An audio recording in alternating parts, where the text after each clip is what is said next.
एक बार की बात है, भगवान शिव और माँ पार्वती आपस में वार्तालाप कर रहे थे। तभी वहाँ भगवान गणेश जी आ जाते हैं। क्या बात है माताश्री, पिताश्री, आपने मुझे बुलाया? पुत्र गणेश, तुम्हारी माता तुम दोनों भाइयों के विवाह की चिंता कर रही है। वो चाहती है कि तुम दोनों भाइयों का विवाह शीघ्र हो जाए।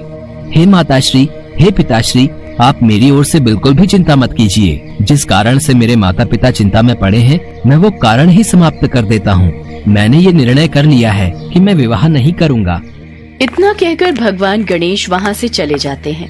देवी पार्वती, तुम्हें दुखी होने की कोई आवश्यकता नहीं है। सब कुछ समय पर छोड़ दो। समय अपने आप सब कुछ व्यवस्थित कर देगा और देखना, तुम्हारा पुत्र गणेश एक दिन विवाह के लिए अवश्य मान जाएगा। उधर भगवान गणेश वन में तपस्या करने के लिए चले जाते हैं। भगवान गणेश ध्यान मग्न थे। तभी वहाँ पर देवी तुलसी आ जाती हैं और भगवान गणेश के विचित्र रूप को देखकर वो बहुत प्रभावित होती हैं। वो साधना में लीन भगवान गणेश के ध्यान को भंग करने लगती हैं, जिससे भगवान गणेश का ध्यान भंग हो जाता है। देवी, तुम कौन हो और यहाँ क्यों आई हो? मेरी ध्यान साधना में विघ्न उत्पन्न करके अच्छा नहीं किया तुमने। हे देव, मैं धर्मध्वज की पुत्री तुलसी हूँ। मेरी माता का नाम माधवी है। मैं अपने वर की खोज में यात्रा पर निकली थी। आपको देखकर लगा जैसे मेरी यात्रा का उद्देश्य पूर्ण हो गया है। आपके विचित्र रूप ने मुझे बहुत प्रभावित किया है। मैं आपसे विवाह करना चाहती हूँ। नहीं देवी, मैं आपसे विवाह नहीं कर सकता। मैंने विवाह ना करने का प्रण लिया है। कृपया करके आप यहाँ से चली जाइए। भगवान गणेश जी ने देवी तुलसी जी से विवाह करने के लिए मना कर दिया। इस बात से तुलसी जी क्रोधित हो गई। क्रोधित हो उन्होंने गणेश जी को श्राप दे दिया। तुम आज शादी करने से मना कर रहे हो और एक समय आएगा जब तुम्हारी 2 शादी होगी और 2 पत्नियों के साथ तुम अपना जीवन व्यतीत करोगे। तुलसी जी के श्राप को कुछ समय बीता। तब तक भगवान गणेश की भी विवाह करने की इच्छा होने लगी, लेकिन उस समय कोई भी देवी देवता अपनी पुत्री का विवाह भगवान गणेश से नहीं करना चाहते थे। देवताओं का कहना था कि सभी देवी देवता इतने अधिक रूपवान हैं और गणपति देवताओं से अलग दिखते हैं, इसलिए उनसे कोई विवाह नहीं करना चाहता था। विवाह न होने से गणपति क्रोधित रहने लगे और जिस भी देवी देवता का विवाह होता उनमें विघ्न उत्पन्न करते रहते थे, जिसमें उनकी मदद उनका वाहन मूषक करता था। मूषक गणेश जी के आदेश पर देवताओं के विवाह के मंडप को नष्ट कर देता था और ऐसे में उनकी शादियों में अड़चनें पैदा हो जाती थीं। सभी देवी देवता घबरा गए और परेशान होकर भगवान शिव और माता पार्वती के पास पहुँचे। प्रभु, भगवान गणेश को न जाने क्या हो गया है। जिस किसी का भी विवाह होने वाला होता है उसमें विघ्न उत्पन्न करने के लिए मूषक को भेज देते हैं और वो सारे मंडप और विवाह के व्यवस्थित स्थल को तहस नहस कर देता है। सभी देवी देवता अपने विवाह को लेकर बहुत चिंतित हैं। इस समस्या का हल ढूंढने के लिए आपको ब्रह्मा जी के पास जाना होगा। वही इस समस्या से निकलने का समाधान बता सकते हैं। इसके बाद सभी देवी देवता ब्रह्मा जी के पास गए और अपनी समस्या बताई।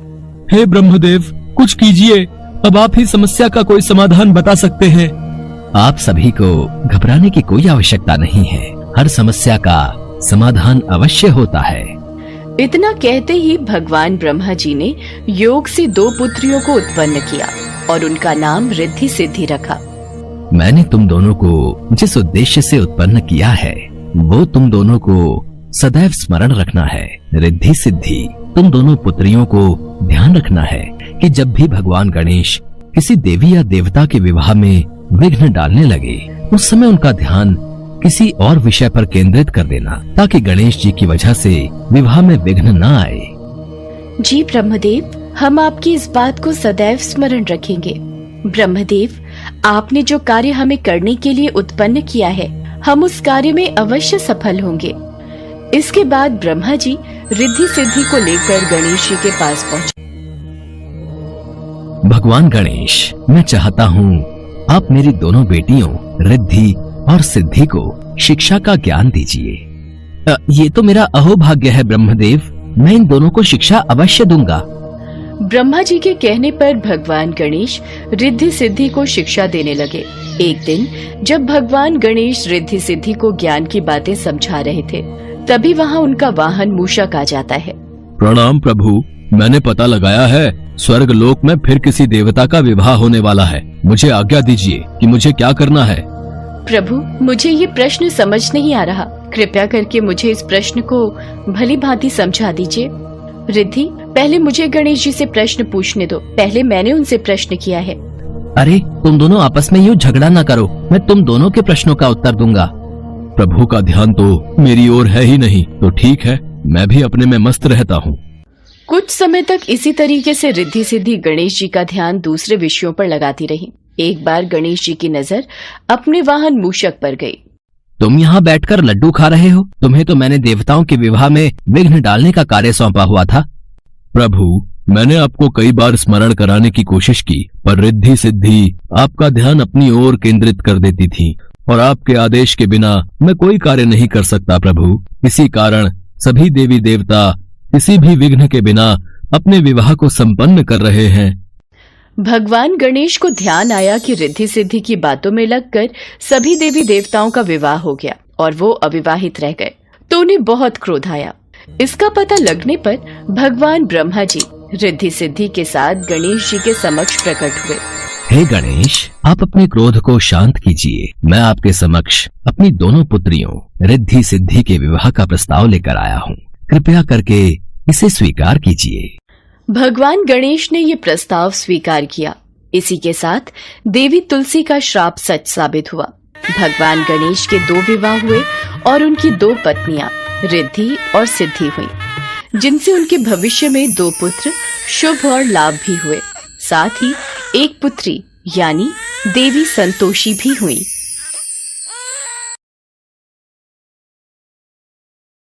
आखिर वो दिन आ ही गया जिसका सबको बेसब्री से इंतजार था। शिव पार्वती के विवाह का शुभ दिन यानी कि शिवरात्रि का पावन दिन।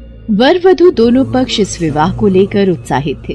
देवी पार्वती की हल्दी लगने की रस्म आरंभ हो गई थी। स्वर्ग लोक की सभी देवियां, अप्सराएं, सखियां पार्वती को हल्दी का लेप लगाकर अपना आशीर्वाद प्रदान कर रही थी।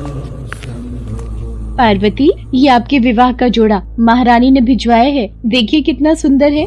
सचमुच? देखो पार्वती, कितना सुंदर विवाह का जोड़ा है। इस पर तो जड़ाऊ हीरे और सोने की कढ़ाई है। महारानी ने कहा है बारात के आने से पहले पार्वती को तैयार करना है। जया विजया, अभी बारात आने में कितना समय बाकी है? अभी तो कुछ समय बाकी है पार्वती। कभी देवी लक्ष्मी और देवी सरस्वती भी कक्ष में आ जाती हैं। देवी पार्वती, ओहो, महादेव से मिलने की इच्छा में प्रतीक्षा के ये पल काटना कठिन हो रहा है। देवी लक्ष्मी, आप भी इन्हीं की तरह मुझे सताने लगी। अच्छा ठीक है। जया विजया, सर्वप्रथम पार्वती की हल्दी की रस्म होगी। तत्पश्चात पार्वती स्नान करके 16 श्रृंगार से तैयार होगी। हाँ, ये देखो, भिन्न भिन्न प्रकार की सुगंधित खुशबू से परिपूर्ण ये हल्दी का लेप। उधर शिव जी तो भोले भाले थे। उन्हें कौन बताए कि दुल्हा कैसे तैयार होगा। उन्होंने अपने पूरे शरीर पर भस्म लीप ली और सभी शिवगण तो उन्हें उस रूप में ही देखते आए थे। उन्होंने शिव जी के उस रूप की बहुत प्रशंसा की। शाम के वक्त शिव की बारात निकलनी शुरू हो जाती है। इस बारात में देव, दानव, भूत, नाग, नागिन सब बाराती बने। उधर देवी पार्वती भी 16 श्रृंगार करके तैयार हो चुकी थी। बारात आ गई, चलो सब देखने चलते हैं।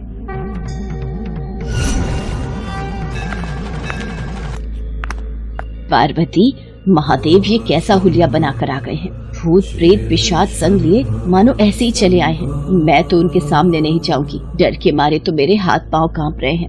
माँ, आप चिंता मत करो, मैं महादेव को समझाती हूँ। जब मैनावती ने महादेव की आरती उतारने से मना कर दिया तो स्वयं पार्वती जी महादेव को समझाने उनके पास गई। प्रभु, आपका यह रूप देखकर सभी बाराती और माँ भी डर गई हैं। वो तब तक आपकी आरती नहीं उतारेंगी जब तक आप दूल्हे की वेशभूषा में नहीं आएंगे। कृपया करके आप स्नान आदि से निवृत्त होकर इस भस्म को शरीर से उतारकर सुंदर वस्त्र पहनकर सबके समक्ष आइए, अन्यथा कहीं ऐसा न हो हमारे विवाह में कोई बाधा आ जाए। ठीक है पार्वती, यदि आपकी यही इच्छा है तो हम ऐसा ही करेंगे। पार्वती की बात को मानते हुए महादेव तैयार होकर बहुत ही सुंदर दूल्हे के रूप में सबके समक्ष आते हैं। रानी मैनावती महादेव के उस रूप को देखकर बहुत खुश होती है। इसके पश्चात वर वधू दोनों की वंशावली घोषित की जानी थी। एक राजा के लिए उसकी वंशावली सबसे अहम चीज होती है, जो उसके जीवन का गौरव होता है। तो पार्वती की वंशावली का बखान खूब धूमधाम से किया गया। फिर पार्वती के पिता हिमवान ने शिव से अनुरोध किया, महादेव, कृपया अपने वंश के बारे में कुछ बताइए। आप शून्य क्यों हो गए? कुछ तो बोलिए। अब पार्वती, ये महादेव चुप क्यों बैठे हैं? समाज के लोग कुलीन नजरों से हमारी ओर देख रहे हैं। राजा महाराजा और पंडित सब में फुसफुसाहट शुरू हो गई है। जब वधु पक्ष के सभी पंडित और राजा शिव जी की ओर घृणा से देखने लगे तो नारद मुनि ने देखा भगवान शिव मौन अवस्था में आ गए हैं। नारद मुनि से रुका नहीं गया और वो सभा के बीच अपनी वीणा के तार खींचकर ध्वनि उत्पन्न करने लगे। नारायण नारायण, नहीं, इनके माता पिता ही नहीं है, इनकी कोई विरासत नहीं है, इनका कोई गोत्र नहीं है, इनके पास कुछ नहीं है, इनके पास अपने खुद के अलावा कुछ नहीं है। हम ऐसे लोगों को जानते हैं जो अपने पिता या माता के बारे में नहीं जानते। ऐसी दुर्भाग्यपूर्ण स्थिति हो सकती है, मगर हर कोई किसी न किसी से जन्मा है। ऐसा कैसे हो सकता है कि किसी का कोई पिता या माँ ही न हो? क्योंकि महादेव स्वयंभू हैं। इन्होंने खुद की रचना की है। इनके न तो पिता है न माता, इनका न कोई वंश है न परिवार।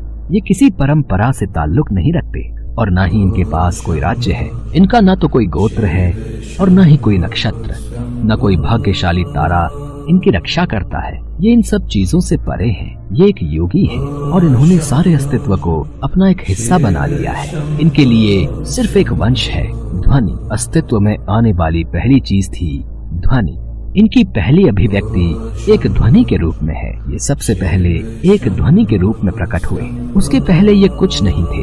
यही वजह है कि मैं ये वीणा के तार खींच रहा हूँ।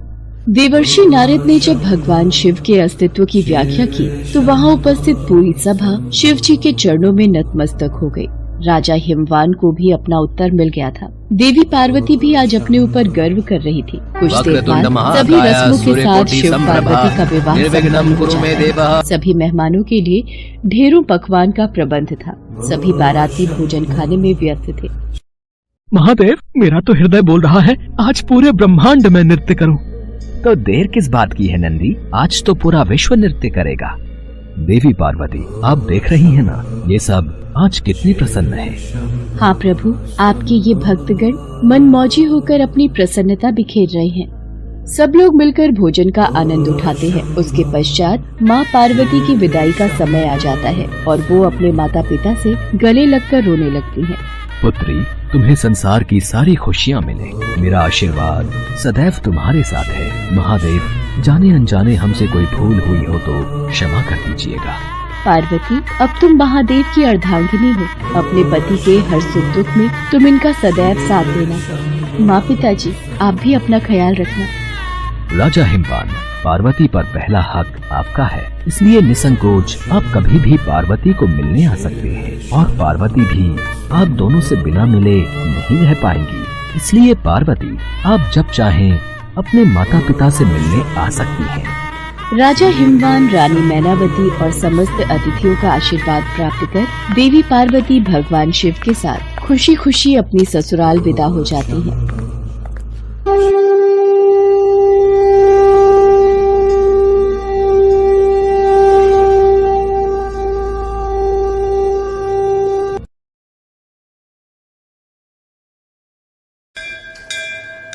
पंडित जेठानंद जी भगवान भोलेनाथ के बहुत बड़े भक्त थे। वो वाराणसी में रहते थे। शिव मंदिर में एक पुजारी के पद पर वो कई वर्षों से सेवा कार्य कर रहे थे। शिव पुराण, शिव व्रत उद्यापन, शिव चालीसा और शिव भजन कीर्तन आदि की पूजा विधि का कार्य वो भली भांति संभालते थे। अरे पंडित जी, आज आप बड़ी सुबह सुबह ही तैयार हो गए। सुशीला, आज किसी के घर में सावन सोमवार की पूजा है तो वो शिव पुराण का पाठ करवाना चाहते हैं, इसलिए मंदिर में पूजा कार्य करके सीधा उन्हीं के घर चला जाऊंगा। आने में शाम हो जाएगी। पंडित जी शिव मंदिर में पूजा करके उन लोगों के घर पहुंचते हैं जहां शिव पुराण का पाठ करवाना था। पूजा की तैयारी के बाद वो भगवान शिव के लिए एक आसन लगाते थे और उसके सामने एक त्रिशूल और डमरू स्थापित करके पूजा शुरू करते थे। ये जेठानंद पंडित जी का नियम था। अरे ये पंडित जी पूजा से पहले एक आसन, ये त्रिशूल और ये डमरू क्यों स्थापित करते हैं भाई? जेठानंद पंडित जी से जब भी पूछते हैं वो यही कहते हैं कि जब वो पूजा करने लगते हैं तो स्वयं भगवान शिव उनकी पूजा सुनने के लिए इस आसन पर विराजित होते हैं। ये तो श्रद्धा भाव है पंडित जी का, तभी तो विश्वास के साथ ये आसन लगाते हैं, है कि नहीं? पंडित जेठानंद पूजा करवा कर घर आ जाते हैं। आ गए आप? चलो भोजन कर लो। अब कल से तो आपको मंदिर में भी समय लगेगा। शिव मंदिर में भक्तों की भीड़ लगनी शुरू हो जाएगी। हाँ, कल शिवरात्रि है तो सभी कावड़िए शिवलिंग पर जलाभिषेक करेंगे। दूर दूर से शिव मंदिर में लोग पूजा करने आते हैं।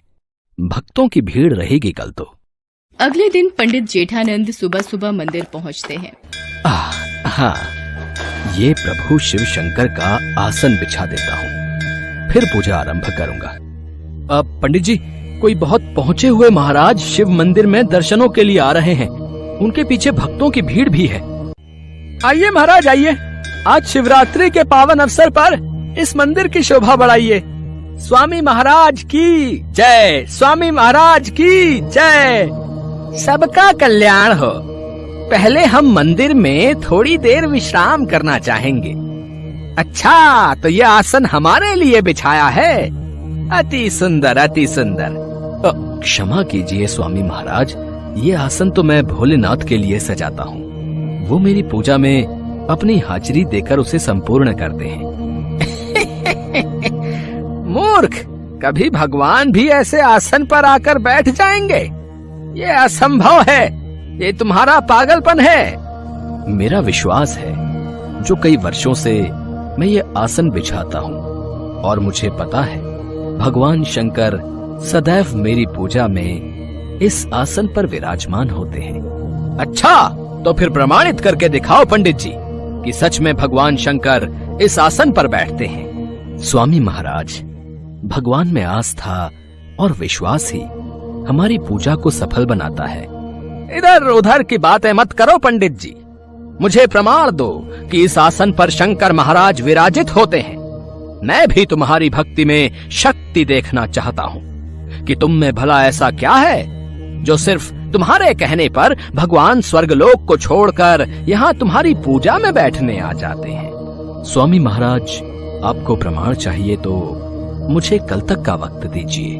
पर मैं कैसे विश्वास कर लूं कि पंडित जी आप कोई चालाकी नहीं करेंगे? अगर आपको मुझ पर विश्वास नहीं है तो आप ये आसन अपने पास रखिए और कल जब मैं इसे पूजा के समय यहाँ रखूंगा, बस आप इसे यहाँ से उठाकर कहीं और रख देना, आपको प्रमाण मिल जाएगा। ठीक है, यदि तू सच्चा भक्त होगा तो मैं तेरा सेवक बन जाऊंगा, और यदि तू असफल रहा तो तू इस मंदिर को छोड़कर चला जाएगा। मुझे आपकी शर्त मंजूर है स्वामी महाराज। स्वामी महाराज को आसन सौंपकर पंडित जी घर आ जाते हैं। लोग इस विषय में बातें करने लगते हैं। पता नहीं भाई, अब कल देखते हैं किसकी जीत होगी और कौन हारेगा।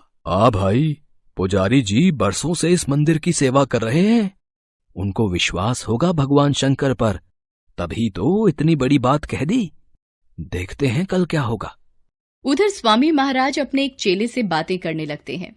मुझे पता है, ये पंडित बरसों से मंदिर में चढ़ रहे दान दक्षिणा पर कुंडली जमाए बैठा है। अब इस पंडित की सच्चाई सबके सामने लाने का वक्त आ गया है।